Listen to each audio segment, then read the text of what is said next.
بسم اللہ الرحمن الرحیم نحمدہ ونصلی علی رسولہ الکریم اما بعد۔ گزشتہ سبق میں ہم نے علت کی تفصیلی بحث پڑھی۔ اسی سے متعلق یہ بحث ہے کہ احکام کا دار و مدار علت پر ہے، حکمت پر نہیں۔ یہ بحث آج کل کے حالات کے لحاظ سے اس لیے ضروری ہے کہ عموماً لوگوں کے ذہن میں یہ بات بیٹھی ہوئی ہے کہ جب ان کو نماز کے، روزے کے، حج کے، مختلف اسلامی احکام کے فوائد بتائے جاتے ہیں، اسرار بتائے جاتے ہیں، تو وہ یہ سمجھ بیٹھتے ہیں کہ یہ جو فوائد اور یہ جو حکمتیں بتائی گئی ہیں، یہی اصل میں ان احکام کا اصل مدار ہے۔ لہذا جب یہ حکمت نہ پائی جائے، یہ فائدہ نہ پایا جائے، تو وہ حکم بھی تبدیل ہو جانا چاہیے۔ مثلاً بعض اوقات وہ یہ سوچتے ہیں کہ جب نماز کا اصل مقصد اور اس کا اصل فائدہ اللہ کا ذکر ہے، تو اگر اللہ تعالیٰ کی یاد کسی اور ذریعے سے حاصل ہو جائے تو پھر نماز کی کیا ضرورت ہے؟ یا مثلاً جب ان کو یہ کہا جاتا ہے کہ نماز اور جماعت اور عیدین اور حج وغیرہ، ان کا ایک مقصد یہ ہے کہ مسلمانوں کی ایک اجتماعی شان ظاہر ہو، تو یہ کہتے ہیں کہ کسی بھی جگہ پہ مسلمانوں کا ایک سیمینار کر لیا جائے، کانفرنس کر لی جائے، سب مسلمان جمع ہو جائیں، تو بس وہ مقصد ادا ہو گیا۔ لہذا نماز کی اور جمعوں کی اور عیدین کی کوئی ضرورت نہیں، حج کی کوئی ضرورت نہیں ہے۔ یا مثلاً جب کہا جاتا ہے کہ قربانی کا مقصد یہ ہے کہ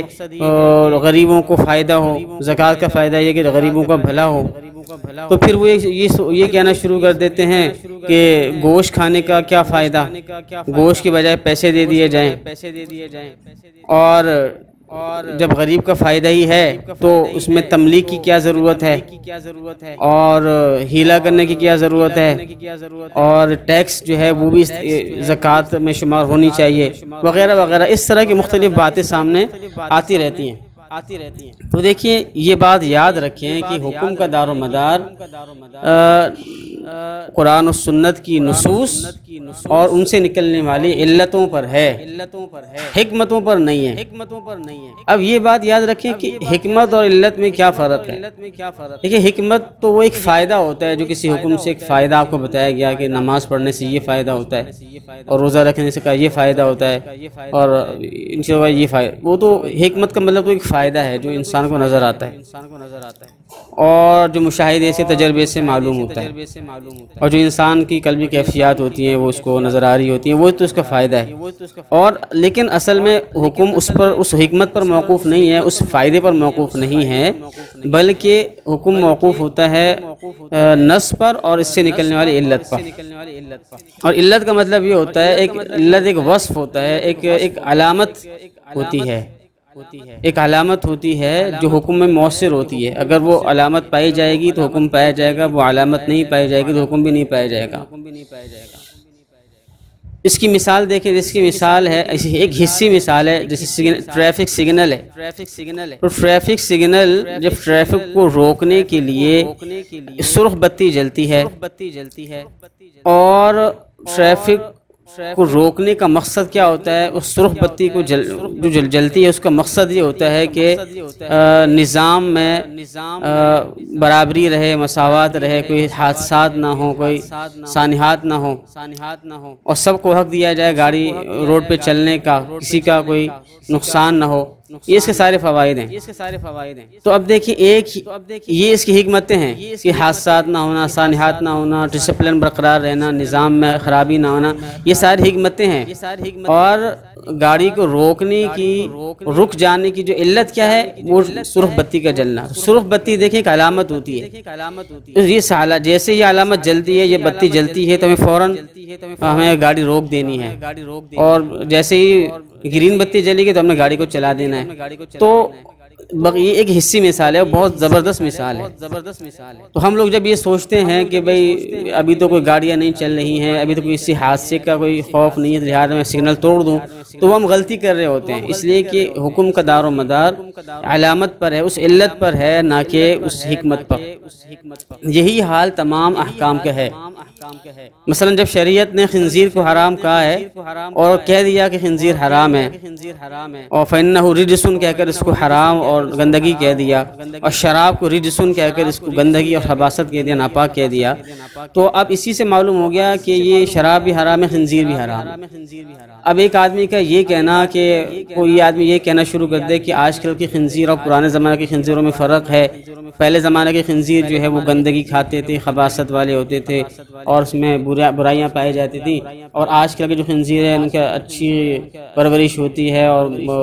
پاک صاف انداز میں ان کی پرورش ہوتی ہے، لہذا خنزیر حلال ہو گیا۔ تو یہ بات غلط ہوگی، اس لیے کہ وہ جو بندہ یہ بات کر رہا ہے وہ فائدے اور حکمتوں کو دیکھ کر اور جو اسرار و رموز بیان کیے گئے حکم کے اس کو دیکھ کے بات کر رہا ہے، علت کو نہیں دیکھ رہا اور اس کے حکم کو نہیں دیکھ رہا کہ حکم میں قرآن نے مطلقاً فَإِنَّهُ رِجْسٌ کہہ کر اس کو قیامت تک کے لیے حرام قرار دے دیا ہے۔ اسی طریقے سے شراب ہے، ایک آدمی جب شراب کا نام جب بھی پایا جائے گا تو وہ حرام ہوگی۔ اب اگر ایک آدمی یہ کہتا ہے کہ بھائی شراب پینے سے میری عقل میں کوئی فطور نہیں آتا لہذا میرے لیے شراب حلال ہے، تو یہ بات غلط ہوگی، اس لیے کہ جب بھی شراب کی تعریف پائی جائے گی تو وہ حرام ہوگی۔ فَإِنَّهُ رِجْسٌ قرآن کریم کے نص کی وجہ سے وہ حرام ہوگی، اور اصل جو حکم کا دار و مدار ہے اس نص پر ہے اور اس کی علت پر ہے کہ شراب کا اطلاق پایا گیا ہے، اس کی حکمتوں پر نہیں ہے۔ اسی طریقے سے اور بھی بہت ساری مثالیں اس کی، مثلا ایک قاتل ہے، ایک قاتل یہ کہہ سکتا ہے کہ مجھ سے قصاص نہ لیا جائے اس لیے کہ شریعت کے مقاصد میں سے مقصد یہ ہے کہ حفاظت نفس ہو، انسانوں کی نفس کی حفاظت کی جائے، اور میں بھی ایک انسان ہوں، میرے نفس کی حفاظت کرنا تم لوگوں پر ضروری ہے لہذا مجھے قتل کرنا جائز نہیں ہے۔ تو اب دیکھیں، اب ایک قاتل ہے جس نے ایک بہت بڑا جرم کیا ہے اور وہ یہ دلائل دیتا پھر رہا ہے، حالانکہ وہ قرآن کریم کا حکم یہ ہے کہ وَلَكُمْ فِي الْقِصَاصِ حَيَاةٌ وَكَتَبْنَا عَلَيْهِمْ فِيهَا أَنَّ النَّفْسَ بِالنَّفْسِ، کہ جب ایک انسان قتل کر دے تو اس کی سزا کیا ہے؟ قتل۔ اب وہ حکمتوں کو بیچ میں لا رہا ہے اور مقاصد پیش کر کے دلائل دے رہا ہے، تو اس کی بات نہیں سنی جائے گی۔ تو یہ فرق سمجھنا بہت ضروری ہے کہ ایک ہے نص اور اس کی علت، اور ایک ہے اس کی حکمت۔ حکم کا دار و مدار حکمت پر نہیں ہوگا بالکل بھی، بلکہ حکم کا دار و مدار ہمیشہ اس کی نصوص اور اس کی کیا نام ہے اس کی علت پر ہوگا۔ اور دوسری بات یہ کہ دیکھیں، حکمت اور فائدہ ایک ایسی چیز ہے جو ہر انسان کے اپنے ذہن سے وہ بہت سی حکمتیں بنا سکتا ہے۔ ہر انسان کی سوچ الگ ہوتی ہے، بچپن میں اس کی سوچ کا پیمانہ الگ ہوتا ہے، جوانی میں الگ ہوتا ہے، بڑھاپے میں الگ ہوتا ہے، انسان کی سوچ تبدیل ہوتی رہتی ہے، اور کچھ لوگوں کی ہاں ایک چیز بہتر ہوتی ہے تو دوسروں کے نزدیک وہ چیز غلط ہوتی ہے۔ تو انسانوں کی عقلوں کو اور انسان کی عقلوں میں آنے والی مصلحتوں کو ہم پیمانہ نہیں بنا سکتے احکام کے حرام حلال ہونے کا۔ اگر انسان کے سوچوں کو ہی اور انسان کے سوچ میں آنے والی اور انسان کی عقل میں آنے والی حکمتوں کو ہی اگر حلال حرام کا دار و مدار قرار دینا تھا تو پھر شریعت کو نازل کرنے کی کیا ضرورت تھی؟ شریعت کو تو نازل اسی کیا گیا ہے کہ انسان کی عقلیں جہاں پہ کام نہیں کر سکتی وہاں شریعت کام کرے گی۔ اور آخر میں ایک بات یہ بھی یاد رکھیں کہ ہمارے علماء ہیں، مولانا اشرف علی تھانوی صاحب ہیں، شاہ ولی اللہ محدث دہلوی ہیں، اور امام الحرمین ہیں، اور امام غزالی ہیں، ان حضرات نے بڑا کام کیا ہے، اور سب سے بہترین کام شاہ ولی اللہ محدث دہلوی رحمہ اللہ نے کیا ہے، اور آج بھی مغرب میں شاہ ولی اللہ محدث دہلوی بھی بڑا کام ہو رہا ہے، اور ان کی تحقیقات پہ بڑا کام ہو رہا ہے، اور اس کو یہ کہا جا رہا ہے کہ ان کی جو تحقیق ہے اسلام کے اسرار و رموز کے حوالے سے وہ ایک معتدل تحقیق ہے، اور یعنی کہ ایک ایسی تحقیق ہے کہ وہ جس میں تصوف اور اعتدال اور سب چیزوں کو سموئے ہوئے۔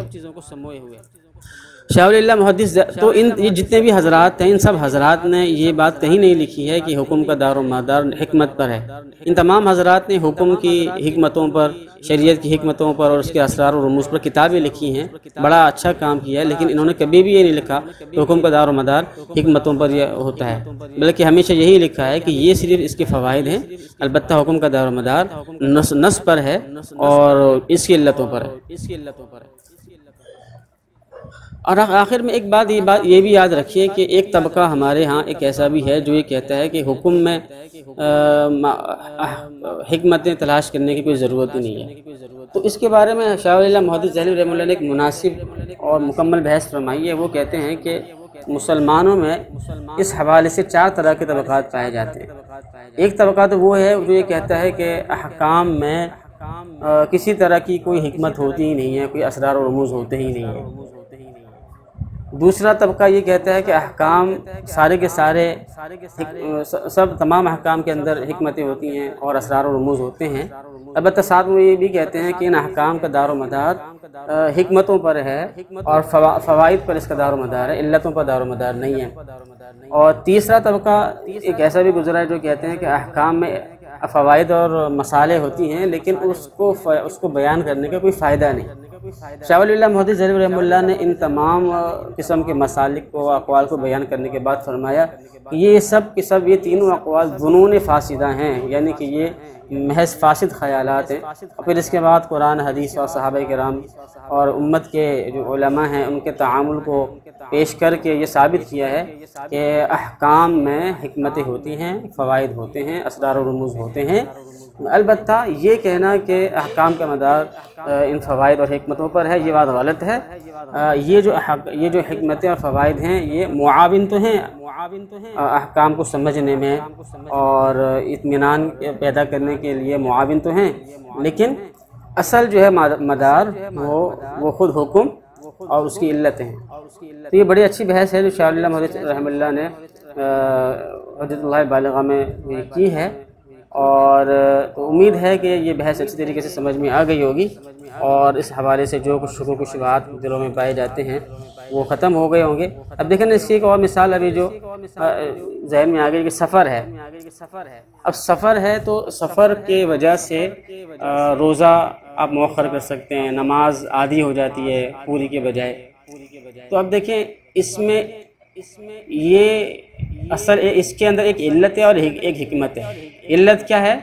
علت ہے سفر کا پایا جانا کہ 48 میل یا 77.24 کلومیٹر کا انسان سفر کرے سفر کی نیت سے تو وہ مسافر ہوگا، تو یہ سفر کا پایا جانا یہ علت ہے۔ اور حکمت کیا ہے کہ انسان کو مشقت پیش نہ آئے، یہ اسی حکمت ہے۔ اگر تو سوال یہ پیدا ہوتا ہے اور ہم یہ سوال کرتے ہیں ان عقلیت پسندوں سے کہ اگر حکم کا دار و مدار حکمت پر ہے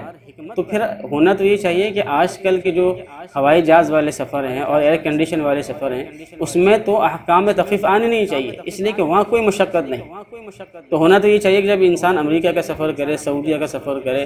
اور تو نہ تو روزہ مؤخر کر سکتا ہو وہ اور نہ ہی اس میں نماز کا ایک اثر کا حکم لاگو ہو، ہونا تو یہ چاہیے۔ لیکن کبھی بھی ایسا وہ نہیں کہیں گے، اس لیے کہ ان لوگوں کو یہ سہولت پسند لوگ ہوتے ہیں، اباحیت پسند لوگ ہوتے ہیں، ہمیشہ وہ جو ہے وہ آسان چیزوں کو لے لیتے ہیں اور جب بھی مشکل چیز آتی ہے تو اس پر توجہ ہی نہیں دیتے۔ تو حقیقت یہی ہے کہ احکام کا دار و مدار جو ہے وہ حکمتوں پر نہیں ہے بلکہ علت پر ہے۔ سفر کی جب علت پائی گئی تو چاہے مشقت ہو یا نہ ہو ہر حال میں حکم میں تخفیف پیدا ہوگی۔ السلام علیکم ورحمۃ اللہ وبرکاتہ۔